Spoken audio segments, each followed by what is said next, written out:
नमस्कार, जय राधे, राधे श्याम, राधे राधे, जय वृंदावन बिहारी लाल की जय, कृष्ण कन्हैया लाल की जय, बांके बिहारी लाल की जय, जय राधा श्याम सुंदर लाल की जय, जय राधे राधे श्याम, राधे राधे। গীতা মোহ মুক্তি। হে পাণ্ডব, এইভাবে তত্ত্বজ্ঞান লাভ করিয়ে তুমি আর মোহগ্রস্ত হবে না।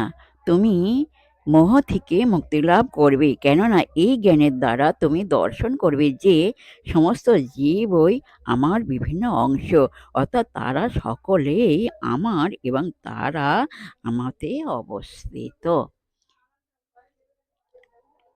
হে পাণ্ডব, এভাবে তত্ত্বজ্ঞান লাভ করে তুমি আর মোহগ্রস্ত হবে না। তুমি মোহ থেকে মুক্তি লাভ করবে, কেননা এই জ্ঞানের দ্বারা তুমি দর্শন করবে যে সমস্ত জীবই আমার বিভিন্ন অংশ, অর্থাৎ তারা সকলেই আমার এবং তারা আমাতে অবস্থিত। রাধে রাধে, নমস্কার।